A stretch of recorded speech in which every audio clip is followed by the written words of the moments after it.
이명박 형, 우리가 예상한 그대로 했어요. 아파서 못 가서 이틀 뒤로 미루겠다. 분명히 이 사람은 그러면 출석은 하는데 출석만 하고 나올 거야. 사실 이렇게 이루어지니까 조사한 게 없잖아요. 그리고 3시간 있었다면서요. 거기서 이제 뭐 차담도 좀 하고 앉아가지고 네. 이제 제대로 앉아서. 네. 상황이었던 이상득이 휠체어 타고 막 꽁꽁 둘러매 쓰고 나온 거 보니까 딱 그런 느낌이더만요. 상황이 이제 군밤 장수가 됐다 그런 그 느낌이네요. 양반이 이제 진짜 연세가 들긴 들었대요. 아니 뭐 네. 그렇대요 진짜. 아니에요. 네, 쇼잉도 있을 거예요. 그거 이제 저기 한 건가? 그 보일라고 이렇게 한 건가요? 앰뷸런스 실려 왔을 때 네. 의자에 탈 때는 사실은 서서 의자에 휠체어에 탔어요. 아, 이렇게 그렇구나. 탔고 그 다음에 쭉 들어올 때 눈을 뜨고 있다가 이제 기자들 질문이 시작될 쯤에 눈을 찔끔 감고 이를 앙 다물고 그냥 하고 밀치고 들어간 거죠. 카메라가 오니까 갑자기 막 아파. 막 눈을 찔끔 감더라고요. 그러니까 우리도 이제 만약에 이명박이 소환돼도 똑같이 할 거다라는 게 그 기침에서 우리가 복선을 봤잖아요. 그쵸. 기침, 마른 기침. 아 진짜. 이명박은 근데 텐실 너무 많이 쳤다니까요. 제가 얘기했잖아요. 근데 어느 분이 그러던데 김경준 씨가 얘기한 게 있다면서요. 이명박 대통령의 기침의 진실. 그 뭐예요? 옳지 않은 말을 할 때 기침을 한대요. 아, 혓바닥 내름거리고. 네. 어쨌건 이상득은 국정원 특수활동비는 받은 적이 없다. 그런 진술을 하고 나왔나 봐요. 그런데 이상득만 들어가야 되는 게 아니고요. 사실은 김윤옥, 이명박의 부인 김윤옥 씨도 지금 조사를 받아야 되는 상황이라서 검찰이 소환을 언제 할 것인지 말 것인지 바로 이명박을 부를 것인지 그 어떤 관계자들 전문가들은 계속해서 지금 의견이 엇갈리고 있거든요. 평창 올림픽 전에는 안 부를 거야. 또는 평창 올림픽 전에 부를 수도 있어. 그러니까 이명박의 부인 김윤옥 씨하고 이명박 씨하고 불려가는 순서 또는 뭐 어느 정도 예상하세요? 완전히 다 사람마다 다르던데요.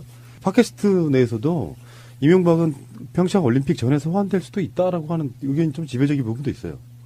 문무일 검찰총장이 한 말씀은 있는 그대로 한다, 법대로 한다 하잖아요. 정치적 고려 안 한다? 그 말만 이제 놓고 온 그런 거고. 청와대는 어쨌든 초청장을 보낸다는 거고요. 보냈어요? 그러니까 네. 보낸다는 거고. 지금 진행되는 거로 보면 이미 소환을 했어도 12번은 더 했어야 될 사안인데 이제 정책 고려가 없다 있다는 거는 이제 뭐 많이 얘기할 수 있지만 어쨌든 고려가 있는 것 같은데 2월 9일이죠. 2월 8일이고 그러면 한 열흘 이제 남아 있는데 지나고 가는 거 아닌가요? 원장님은? 뭐 저는 제가 수사한다면은 그냥 본인 일찍 부를 것 같아요. 어느 정도 돼 있으면 뭐 굳이 돌 필요 있을까 싶어요. 평창 올림픽 끝나도 이건 지방선거회의라고도 반발해요. 그러니까 적당한 뭐 시점은 늘 그런 없어요. 거기 때문에 그냥 모르겠어요. 저 같으면 그냥 빨리 불러버릴 것 같아요. 문무일이 아니에요. 아니 그 나는 검사는 아니니까 뭐 저는 그러니까 정치권에는 그런 평이랄까 예상들을 하지 않나요? 이변에 아니, 사실은 네. MB 불려가고 뭐 그 시점에 대해서 궁금해하지는 않고요. 다만 이제 뭐 정두원의 경천 동지할 세 가지가 도대체 뭘까라는 거하고 그다음에 김희중 제일 부속실장이 그 장씨 알매라는 분 조사 받은 건데 그걸 가지고 뭐 뭐라 나오니까 뭐 JTBC에 전화해가지고 조선일보 보도는 만난 거 말고는 다 아니다, 팩트가 아니다 이렇게 부인한 그런 거가 외려 이제 그러면 도대체 어떤 내용들이 오고 갔을까라는 거하고 그다음에 이제 이경재와 유영하 간의 공방. 그거 재밌대요. 그것도 좀 이제 궁금한 거고요. 결국은 이 소위 보수 세력에게는 의리라는 건 기본도 없고 눈톱만큼도 없는 거고요. 눈꽃만큼도 없는 거고 돈 앞에 의리인 것 같아요.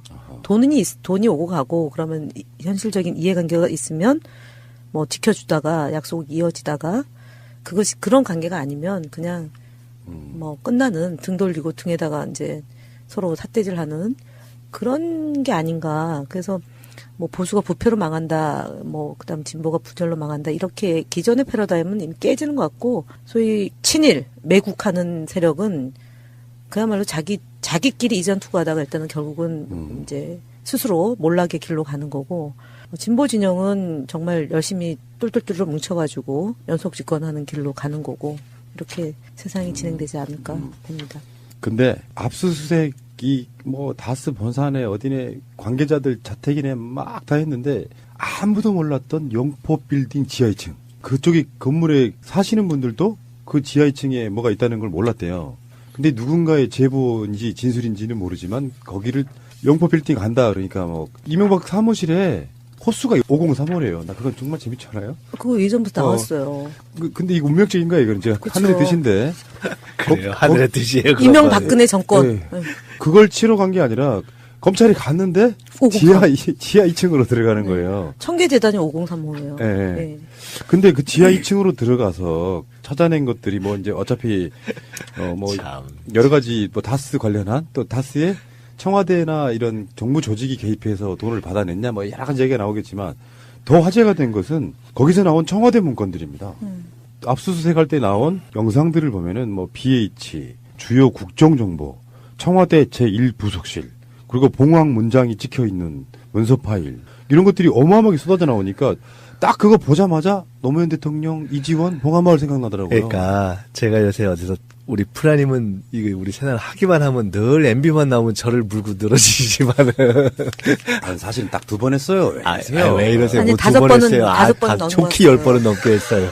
근데 그럼 이제 하여간 다음부터 안 중지하죠. 하기로 7번, 했으니까. 7번. 아니, 계속해요. 아니, 안 해야 돼. 아니, 왜요? 왜냐면 지난번에 약속했죠. 아니요, MB하고 싸워서 살아있는 것만으로 감사한 사람이라니까. 아니, 제가 그러니까 이제 좋게만 얘기해요. 그러니까 나쁘게 좋게 제가 안 얘기할게요. 하니까 지금 제가 안 하니까 대변인님이 하시잖아요. 왜냐면 제가 지난번에 그걸로 봐주기로 했잖아요. 민주당 이름 지킨 오케이, 걸로. 오케이, 왜냐면 오케이. 지금 보세요. 아니, 그쵸, 좋게 저희 얘기할게요. 민주평화당 만든다고 하는데 지금 민주당 이름 안 했으면 100% 딴 데서 가져갔네요. 그렇죠. 예. 근데 어쨌든 제가 뭐 옆에서 했는데 어디 가서 요새 강의나 이런 거 하다 보면은 조금 있으면 아마 지금 사시는 댁보다 훨씬 큰 집으로 가실 운동장도 넓고요. 훨씬 큰 집으로 가실 이렇게 얘기하는데 지금 저도 똑같은 생각했어요. 사람이 참 칼로 망한 자는 칼로 흥한 자는 칼로 망하고 뭐 이런 거 있잖아요. 야, 그 서류 나오는 거 보면은 말도 안 되는 걸 가지고 그때 이지원 그거는 정말 억지로 비틀고 시비를 건 거잖아요. 근데 아주 자기들은 아주 그냥 짊어지고 보따리를 싸서 간 거잖아요. 종이로 박스로 가져왔어요. 참. 박스떼기. 오랜만에 들어보는 별걸 다 박스떼기. 박스떼기를 하네. 근데 진짜 어디에가 뭐가 들어있을지 몰라서 막 다스 본산에 어디네 다 털었는데 실질적으로 중요한 문서는 가깝게 둘 수밖에 없고요. 그리고 양이 많기 때문에 또 기자들이 몇 개월 전부터 죽치고 있는 상황이라 옮기지도 못하고 딱 거기에 숨겨져 있었을 텐데 딱 그 포장지만 봐도 0.1초도 안 걸렸어요. 그 이지원 봉하마을 생각나면서 정말 이 사람들은 정말 아니 어쩌면 이럴 수가 있죠. 저게 옛날에 좀도둑들은 원래 밤중에 이렇게 해서 태우는 건데 저게 좀도둑처럼 태우기도 그렇고. 파쇄기를 구입을 못했나 보죠. 저 박근혜 청와대는 파쇄기 구입해가지고 하다 못해가지고 귀찮아가지고 그렇죠. 캐비넷에 두고 나오고 두고 도망가고 여기는 17개를 가지고 왔는데 그 사이에 이제 처리도 못하고 참. 그러니까 이 영포 빌딩 지하의 압수수색이 이명박의 소환을 앞당길 수 있다. 이런 여러 가지 전망들이 나오거든요. 결정적인 뭔가가 나왔다고 보는데 이거 직권남용 아니에요? 그러니까 청와대가 다스에 개입해서 돈을 받아내는 과정들. 이거는 지금 우병우 고속된 거랑 똑같은 상황인 거잖아요. 어쨌건 간에. 근데 지금 대통령 기록물이 그냥 무단으로 갖고 나왔다고 하면 이것 자체만으로도 징역 7년 이하의 징역길인데요. 이제 MB는 그러겠죠. 이건 나는 몰랐다. 또 모를 누구 수가 있어요. 그거를. 아니 몰랐다가 많죠. 다스는 누구 거예요? 왜 그걸 내게 물어보냐고 얘기하잖아요. 근데 이제 내게 물어보라고 했으니까 지난번 기자회견 때는 이제 물어봐야죠 이제. 근데 꽁꽁 숨어서 안 나타나니 어디서 물어봅니까? 갑자기 지금 두 분 말씀을 듣다가 이게 대단히 죄송한데 개인적인 얘기를 해서 MB하고 붙어서 살아남은 게 다행이라 그랬잖아요. 그때 붙은 걸 보통 우리가 이런 표현 쓰면 뭔가 좀 오미 저기 하고 붙은 건데 근 20년 이제 거의 돼가거든요. 네. 이제 저분 큰 집으로 가실 때쯤 되면 제가 이제 조금 좋아지려나 본데 아유, 이것저것 뭐, 이제 네. 좀 그렇지. 붙은 거 다 띄어내고 지금까지 음의 기운이 너무 높았어요. 그러니까 그래서 상대방을 이렇게 짓누르고 있었던 것 같은. 네. 자, 그러면 이명박 구속되면 김민석 난다. 뭐 이런 식의. 새가 날아든다. 왜 이러세요? 김민세. 이제 웃고 이야기하세요. 괜찮습니다. 예. 새가 좋은 대세로 거예요. 시작해야지. 새가 좋은 겁니다. 아니 그러니까 원장님이 한때는 그렇게 시달렸잖아요. 나중에. 민새, 새가 좀 좋아지겠지. 뭐. 그렇죠. 그렇죠. 또 이쪽으로 새도 모일 거고. 새날. 자, 넘어가세요. 예, 예. 저도 얼굴이 좀 빨개지네요. 죄송하고요.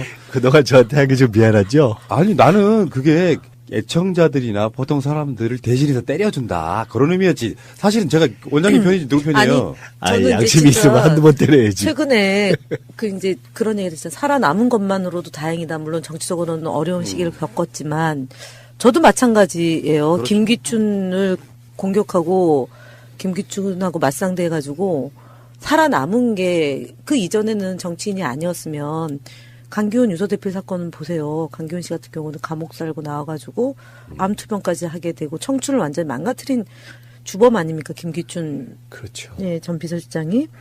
그럼 그 이전 70년대나 80년대나 이럴 때 엄혹했던 시기에 많은 사람들이 정말 생명을 잃어가면서 있었던 일들을 이렇게 곱씹어 보면 김민석 원장님이 감옥도 살고 나오고 또 젊은 시절에 정치도 하다가 참 어린 파란이 시기도 만장했습니다. 파란이 예. 만장했는데 저도 요즘에 이렇게 되돌아보면 아 이게 나만 힘들었던 게 아니고 많은 사람들이 힘든 역경의 과정을 경과하면서 이렇게 대한민국이 한 발 한 발 전진해 나가는 거다 이런 생각을 하는 거죠. 그래서 네. 제가 팟캐스트 5년 동안 하면서 많은 정치인들을 이렇게 만나보거나 듣거나 인터뷰해봤잖아요.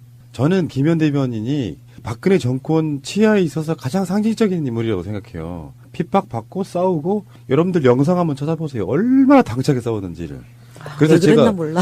그래서 불이익을 받은 거잖아요. 사실은 김종인의 컷오프란 게 그런 거 아니에요. 그쪽 보수적인 사람들의 시각 의식하다가 너는 뭐 했으니까 잘라. 우리 방송이 그런 정치인분들 이렇게 구지하는 방송 사실 아닙니까?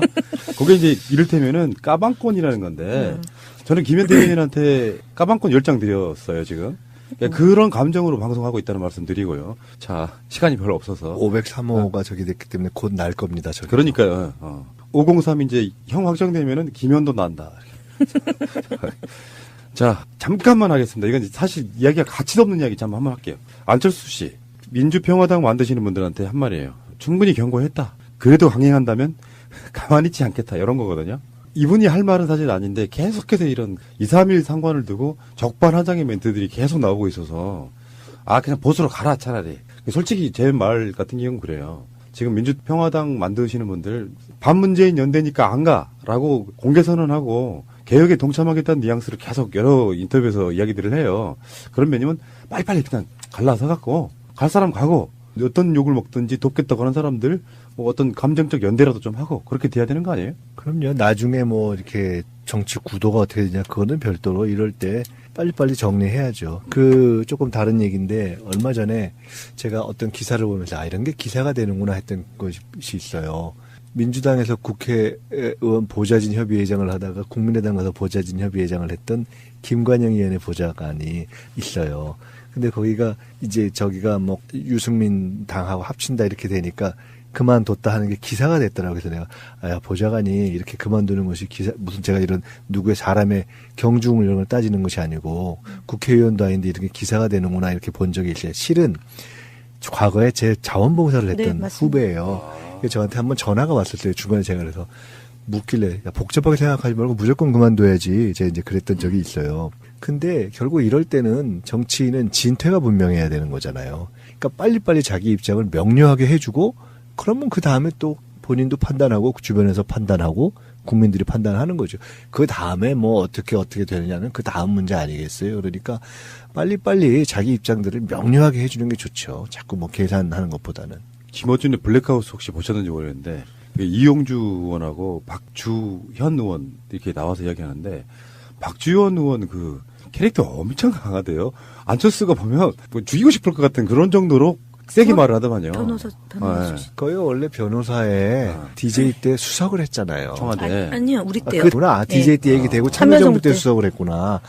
사실은 거기가 그쪽 간 게 저는 좀 아쉬웠었어요. 아, 그랬군요. 네.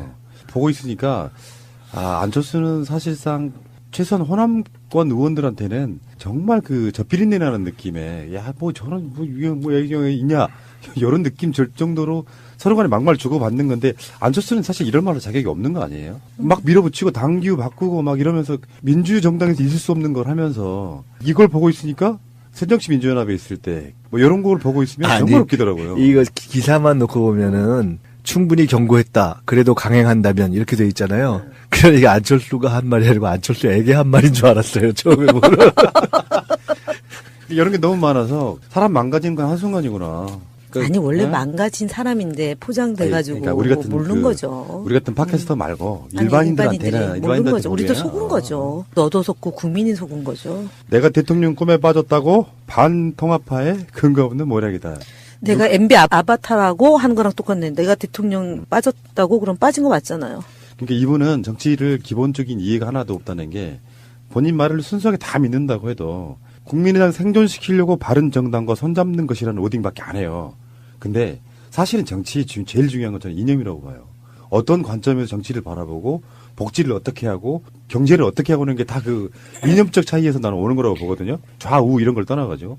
근데 그런 관점이 없어요, 이 양반은. 그러면 기업 M&A 과정이죠. 이 무슨 화재가 나면 말도 안 되는 소리하고 이런 사람이 뭐 안내부에 있을 때 노동자들 뭐 탄압했다는 뭐 이런 이야기도 있고 그런 관점에서 막 들여다보고 있으면은 정치권의 사실 어쩌면 불행이라고 생각이 들고요. 근데 안철수와 유승민이 그런 이야기를 했거든요. TK만큼은 홍준표 자유한국당이 발 못 붙이게 아주 거기다가 목숨 걸겠다 이런 식의 워딩을 최근에 한 적이 있어요. 그러면 좋은 거 아니에요, 사실은? 감사하죠. 지금 어차피 저 안철수, 유승민 두 분은 2등 싸움에 들어간 거거든요. 보수, 그러니까 1등 싸움이라면 어쨌든 홍준표보다 더 나오자. 그러면 그 다음 대통령은 안과 유와 안 우리 둘이 경쟁하면 그 중에서 하나 가자. 야권 후보가 이렇게 지금 하는 거기 때문에 열심히 하셔야죠, 뭐. 그러니까요. 네. 화이팅 안철수. 이제 이렇게까지 희화될 만한 정도로 전락한 거네요. 알겠습니다. 노무현 대통령 비하 일베 광고, 뉴욕 타임스퀘어 광장에 올린 광고 이게 굉장히 문제가 되고 있는데 이건 어떻게 처리하는 게 맞을까요? 지금 광고 대행사는 잘 몰랐다. 그래서 광고 해달라고 하니까 한 거다라고 했는데 이거는 사실 인권이라든지 뭐 명예훼손이라든지 이런 차원에서 정말 있을 수 없는 광고가 나간 상태거든요. 문재인 대통령 생일 축하야. 지지자분들이 어떤 식의 형태로 하는 거지만 예전에 그렇게 방송한 적이 있어요. 문재인 대통령 축하한 게 뭐가 문제냐. 니들도 박근혜 생일도 그 시기 비슷한 즈음이라면서요. 자기도 하면 되는 건데 돌아가신 분까지 모욕하면서 이런 식으로 대응하는 걸 그냥 둬야 됩니까? 그렇죠. 이것은 저는 이제 그 광고 대행사가 어딘지는 제가 구체적으로 확인을 안 했는데요. 통상 미국 법하고 우리 국내법이 조금 다른데 이런 명예훼손과 관련한 걸로 아마 미국식으로 따지면은 이게 법적으로 그러니까 예를 들어 어떤 법적인 제재의 대상이 안 될 가능성이 조금 더 있다고 보고요. 우리 현재 국내법상으로는 될 거라고 봐요. 근데 아마 그렇게 되면 그 당사자 내지는 당사자의 지금 이제 돌아가셨으니까 가족이라든가 이렇게 해서 문제 제기를 하는 것이 있어야 되겠죠. 그러니까 근데 이분이 이제 미국 시민권자라서 이제 국내법으로 가능성이 좀 전망이 그렇게 밝지는 않은 것 같은데요. 근데 그건 이렇게 되겠죠. 그래서 제가 광고 대행사를 물은 건데 이 법이라는 것은 이제 어디를 문제시 삼느냐에 따라 다를 수 있기 때문에 이것이 예를 들어 그 의뢰한 의뢰인을 문제 삼을 수도 있고 광고 대행사를 문제 삼을 수 있는 거니까요. 그리고 법으로 어느 법에 의거해서 이것을 정의롭게 해결할 것을 추구하느냐. 이게 미국의 법 체계를 근거할 거냐, 한국 법을 근거할 거냐, 누구를 대상으로 삼을 거냐 이런 부분 그런 걸 떠나서 근본적으로는 이런 발상을 한 것 자체가 참 그렇죠. 저는 이제 이제 미국 시민권자가 어쨌든 A라는 사람이 5분 동안 그러니까 방영토록 이제 광고를 했다. 그리고 이제 광고 대행사는 몰라서 사과 광고를 똑같은 화면에다가 게재를 하고 한국말하고 영어로 게재를 했던 게 이제 됐는데 첫 번째는 이거가 일베 사이트에 올려졌잖아요. 그러니까 일베 사이트에 대한 그 문제, 국내법에서는 이게 있을 수 있을 것 같습니다. 명예훼손 한 거니까. 그 다음에 이제 광고를 했던 사람에 대해서는 법적으로 묻는 방식이 벌금, 명예훼손과 관련해서 벌금으로 이렇게 소를 제기하는 게 있다고 해요. 그래서 지금 재단에서는 재단 회원 중에 미국에서 거주하고 있는 회원분들도 많고 법조인들도 많고 해서 지금 이제 법적인 절차는 이미 들어갔고 그 다음에 이제 국내에서 이제 다툼의 소지가 있는 부분들에 대해서는 재단에서 국내의 이제 변호인들이 이제 검토를 하고 있는 거죠. 이건 어차피 사자에 의한 명예훼손에 해당되기 때문에 가족의 의지인데 가족의 의지도 분명히 있고 해서 이 문제가 어쨌든 당일 이게 미국 시간으로는 12시 35분인가 아마 그때 반짝 5분 게재가 돼가지고 저희가 오후 4시인가에 확인을 했는데 당시에 이제 미국 시간이 새벽이라서 팩트 체크를 조금 하는데 시간이 걸렸어요. 뭐 그런 상황입니다. 자유한국당 쪽의 댓글 부대 아마도 그 라인이 살아있을 법한 이명박이 직접 운영했다는 댓글 부대 그리고 일베 이렇게 합쳐진 어떤 그 조직들이 거기다가 지금 최근에 보면은 그 카톡으로 돌리고 있는 정보들 보면 문재인 대통령 지지율이 다 떨어지고 있다 막 돌리는 그 뭐 말도 안 되는 그 카톡도 도는 것처럼 그 조직들이 굉장히 요즘에 유기적으로 움직이는 것 같은 그런 느낌이거든요. 그런 부분들이 사실 지지율을 한 1, 2% 떨어뜨리는 데 역할을 하고 있다고 생각해요. 근데 얼마 전에도 청원 올라왔었잖아요. 일베 폐지 청원. 적극적으로 법을 검토해야 된다고 생각해요. 미풍 양속에 너무 위반되고 하는 이런 부분들은 저는 없애도 된다고 생각이 좀 드는 부분이고요. 자, 어쨌건 자 오늘 방송은 여기서 마치도록 하고요. 고생하셨고요. 일양의 화제 잘 마무리하고 수습 좀 되기를 바라겠습니다. 저는 문재인 대통령의 그 유족분과의 그 표정을 잊을 수가 없습니다. 문재인 대통령 도와주십시오. 하는 느낌에 야 뭐 저런 뭐 얘기가 있냐 이런 느낌 절 정도로 서로 간에 막말 주고받는 건데 안철수는 사실 이런 말할 자격이 없는 거 아니에요? 막 밀어붙이고 당규 바꾸고 막 이러면서 민주정당에서 있을 수 없는 걸 하면서 이걸 보고 있으니까 새정치민주연합에 있을 때 뭐 이런 걸 보고 있으면 정말 웃기더라고요. 이거 기사만 놓고 보면은 충분히 경고했다. 그래도 강행한다면 이렇게 돼 있잖아요. 그러니까 안철수가 한 말이 아니고 안철수에게 한 말인 줄 알았어요. 처음에 보면. 이런 게 너무 많아서 사람 망가지는 건 한순간이구나. 그러니까, 아니 원래 네? 망가진 사람인데 포장돼가지고 그러니까 우리 같은 모르는 그, 거죠. 우리 같은 팟캐스터 말고 아니, 일반인들한테는 모르는 거죠. 우리도 모르게. 속은 거죠. 너도 속고 국민이 속은 거죠. 내가 대통령 꿈에 빠졌다고 반통합파의 근거 없는 모략이다. 내가 MB 아바타라고 하는 거랑 똑같네. 내가 대통령 빠졌다고 그럼 빠진 거 맞잖아요. 그러니까 이분은 정치를 기본적인 이해가 하나도 없다는 게 본인 말을 순수하게 다 믿는다고 해도 국민의당 생존시키려고 바른 정당과 손잡는 것이라는 워딩밖에 안 해요. 근데 사실은 정치 제일 중요한 건 저는 이념이라고 봐요. 어떤 관점에서 정치를 바라보고 복지를 어떻게 하고 경제를 어떻게 하고 하는 게 다 그 이념적 차이에서 나는 오는 거라고 보거든요. 좌우 이런 걸 떠나가지고. 근데 그런 관점이 없어요, 이 양반은. 그러면 기업 M&A 과정이죠. 이 무슨 화재가 나면 말도 안 되는 소리 하고 이런 사람이 뭐 안내부에 있을 때 노동자들 뭐 탄압했다는 뭐 이런 이야기도 있고 그런 관점에서 막 들여다보고 있으면은 정치권의 사실 어쩌면 불행이라고 생각이 들고요. 근데 안철수와 유승민이 그런 얘기를 했거든요. TK만큼은 홍준표 자유한국당이 발 못 붙이게 아주 거기다가 목숨 걸겠다 이런 식의 워딩을 최근에 한 적이 있어요. 그러면 좋은 거 아니에요, 사실은? 감사하죠. 지금 어차피 저 안철수, 유승민 두 분은 2등 싸움에 들어간 거거든요. 보수, 그러니까 1등 싸움이라면 어쨌든 홍준표보다 더 나오자. 그러면 그 다음 대통령은 안과 유와 안 우리 둘이 경쟁하면 그 중에서 하나 가자. 야권 후보가 이렇게 지금 하는 거기 때문에 열심히 하셔야죠, 뭐. 그러니까요. 네. 화이팅 안철수. 참, 이제 이렇게까지 희화될 만한 정도로 전락한 거네요. 알겠습니다. 노무현 대통령 비하 일베 광고, 뉴욕 타임스퀘어 광장에 올린 광고 이게 굉장히 문제가 되고 있는데 이건 어떻게 처리하는 게 맞을까요? 지금 광고 대행사는 잘 몰랐다. 그래서 광고 해달라고 하니까 한 거다라고 했는데 이거는 사실 인권이라든지 뭐 명예훼손이라든지 이런 차원에서 정말 있을 수 없는 광고가 나간 상태거든요. 문재인 대통령 생일 축하야. 지지자분들이 어떤 식의 형태로 하는 거지만 예전에 그렇게 방송한 적이 있어요. 문재인 대통령 축하한 게 뭐가 문제냐. 니들도 박근혜 생일도 그 시기 비슷한 즈음이라면서요.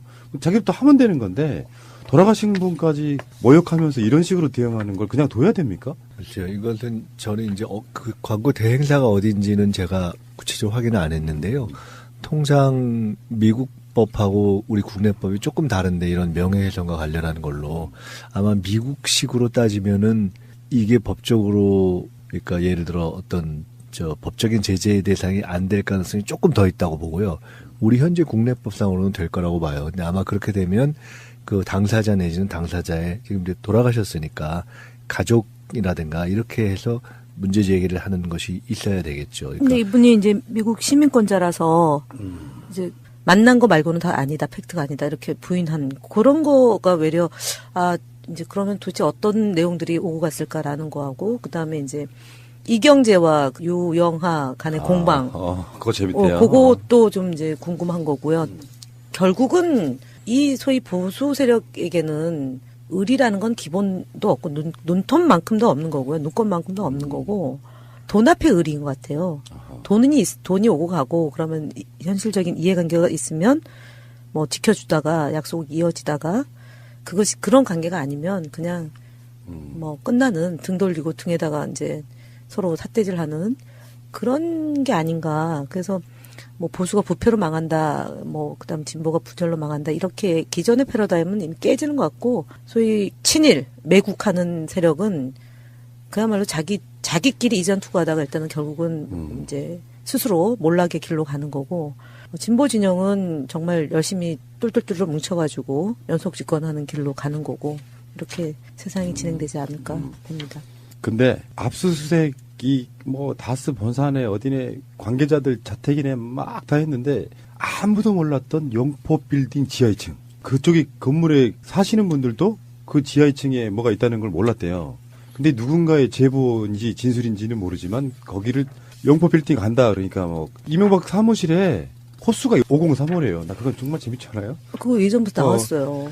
근데 이거 운명적인가 이거는 제가 그쵸. 하늘의 뜻인데. 그래요. 하늘의 뜻이에요. 이명박근혜 정권. 네. 그걸 치러 간 게 아니라 검찰이 갔는데 503. 지하 2층으로 들어가는 거예요. 청계재단이 503호예요. 예. 네. 근데 그 지하 2층으로 들어가서 찾아낸 것들이 뭐 이제 어차피 뭐 참. 여러 가지 뭐 다스 관련한 또 다스에 청와대나 이런 정부 조직이 개입해서 돈을 받아냈냐 뭐 여러 가지 얘기가 나오겠지만 더 화제가 된 것은 거기서 나온 청와대 문건들입니다. 압수수색할 때 나온 영상들을 보면은 뭐 BH, 주요 국정정보, 청와대 제1부속실, 그리고 봉황 문장이 찍혀 있는 문서 파일 이런 것들이 어마어마하게 쏟아져 나오니까 딱 그거 보자마자 노무현 대통령, 이지원, 봉하마을 생각나더라고요. 그러니까 제가 요새 어디서 우리 프라님은 이거 우리 채널 하기만 하면 늘 MB만 나오면 저를 물고 늘어지지만은 난 사실 딱 2번 했어요. 왜 이러세요? 아니, 뭐 5번은, 2번 했어요. 5번 다 넘은 좋게 것 10번은 넘게 했어요. 근데 그럼 이제 하여간 다음부터 안 하기로 7번, 했으니까. 7번. 아니, 계속해요. 아니, 안 해야 돼. 아니, 왜? 왜요? 왜냐면 지난번에 약속했죠. 아니요, MB하고 싸워서 살아있는 것만으로 감사한 사람이라니까요. 제가 그러니까 이제 좋게만 얘기해요. 그러니까 나쁜 좋게 제가 안 얘기할게요. 하니까 지금 제가 안 하니까 대변인님이 하시잖아요. 왜냐면 제가 지난번에 그걸로 봐주기로 했잖아요. 민주당 이름 지키는 오케이, 걸로. 오케이, 왜냐면 오케이. 지금 보세요. 아니, 저 좋게 저기 얘기할게요. 민주평화당 만든다고 하는데 지금 민주당 이름 안 했으면 100% 딴 데서 가져갔네요. 그렇죠. 예. 근데 어쨌든 제가 비슷 했는데 어디 가서 요새 강의나 이런 거 하다 보면은 조금 있으면 아마 지금 사시는 댁보다 훨씬 큰 집으로 가실 운동장도 넓고요. 훨씬 큰 집으로 가실 이렇게 얘기하는데 지금 저도 똑같은 생각했어요. 사람이 참 칼로 망한 자는 칼로 흥한 자는 칼로 망하고 뭐 이런 거 있잖아요. 야, 그 서류 나오는 거 보면은 말도 안 되는 걸 가지고 그때 이지원 그거는 정말 억지로 비틀고 시비를 건 거잖아요. 근데 아주 자기들은 아주 그냥 짊어지고 보따리를 싸서 간 거잖아요. 종이로 박스로 가져왔어요. 참. 박스떼기. 오랜만에 들어보는 별걸 다 박스떼기. 박스떼기를 하네. 근데 진짜 어디에가 뭐가 들어있을지 몰라서 막 다스 본산에 어디네 다 털었는데 실질적으로 중요한 문서는 가깝게 둘 수밖에 없고요. 그리고 양이 많기 때문에 또 기자들이 몇 개월 전부터 죽치고 있는 상황이라 옮기지도 못하고 딱 거기에 숨겨져 있었을 텐데 딱 그 포장지만 봐도 0.1초도 안 걸렸어요. 그 이지원 봉하마을 생각나면서 정말 이 사람들은 정말 아니 어쩜 이럴 수가 있죠. 저게 옛날에 좀도둑들은 원래 밤중에 이렇게 해서 태우는 건데 저게 좀도둑처럼 태우기도 그렇고. 파쇄기를 구입을 못했나 보죠. 저 박근혜 청와대는 파쇄기 구입해가지고 하다 못해가지고 귀찮아가지고 그렇죠. 캐비넷에 두고 나오고 도망가고 두고 도망가고 여기는 17개를 가지고 왔는데 그 사이에 이제 처리도 못하고 참. 그러니까 이 영포 빌딩 지하의 압수수색이 이명박의 소환을 앞당길 수 있다. 이런 여러 가지 전망들이 나오거든요. 결정적인 뭔가가 나왔다고 보는데 이거 직권남용 아니에요? 그러니까 청와대가 다스에 개입해서 돈을 받아내는 과정들. 이거는 지금 우병우 고속된 거랑 똑같은 상황인 거잖아요. 어쨌건 간에. 근데 지금 대통령 기록물이 그냥 무단으로 갖고 나왔다고 하면 이것 자체만으로도 징역 7년 이하의 징역일인데요. 이제 뭐 이제 MB는 그러겠죠. 이건 나는 몰랐다. 또 모를 누가 수가 하나- 있어요. 그거를. 아니 몰랐다가 많죠. 어. 다스는 누구 거예요? 왜 그걸 내게 물어보냐고 얘기하잖아요. 근데 이제 내게 물어보라고 했으니까 지난번 기자회견 때는 이제 물어봐야죠 이제. 근데 꽁꽁 숨어서 안 나타나니 어디서 물어봅니까? 갑자기 지금 두 분 말씀을 듣다가 이게 대단히 죄송한데 개인적인 얘기를 해서 MB하고 붙어가지고 살아남은 게 다행이라 그랬잖아요. 그때 붙은 걸 보통 우리가 이런 표현 쓰면 뭔가 좀 오미 저기 하고 붙은 건데 근 20년 이제 거의 돼가거든요. 네. 이제 저분 큰 집으로 가실 때쯤 되면 제가 이제 조금 좋아지려나 본데 아유, 이것저것 뭐, 이제 네. 좀 그렇지. 아유, 부투가 다 뛰어내고. 지금까지 아유. 음의 기운이 너무 높았어요. 그러니까. 그래서 상대방을 이렇게 짓누르고 있었던 것 같은. 네. 자, 그러면 이명박 구속되면 김민석 난다. 뭐 이런 식의. 새가 날아든다. 왜 이러세요? 김민세. 이제 웃고 이야기하세요. 괜찮습니다. 예. 새가 대- 좋은 거예요. 대세우시야지. 새가 좋은 겁니다. 아니 그러니까 원장님이 한때는 그렇게 시달렸잖아요. 민새, 새가 좀 좋아지겠지, 뭐. 그렇지, 그렇지. 또 이쪽으로 새도 모일 거고. 새날. 자, 넘어가세요. 예, 예. 저도 얼굴이 좀 빨개지네요. 죄송하고요. 그동안 저한테 하기 좀 미안하죠? 아니 나는 그게 애청자들이나 보통 사람들을 대신해서 때려준다 그런 의미였지. 사실은 제가 원장님 편이지 누구 편이에요? 아니, 저는 이제 양심이 진짜 있으면 한두 번 때려야지. 최근에 이제 그런 얘기를 했어요. 살아남은 것만으로도 다행이다. 물론 정치적으로는 어려운 시기를 겪었지만 저도 마찬가지예요. 그렇죠. 김기춘을 공격하고 김기춘하고 맞상대해가지고 살아남은 게 그 이전에는 정치인이 아니었으면 강기훈 유서대표 사건 보세요. 강기훈 씨 같은 경우는 감옥 살고 나와가지고 암 투병까지 하게 되고 청춘을 완전히 망가뜨린 주범 아닙니까? 김기춘 그렇죠. 예, 전 비서실장이.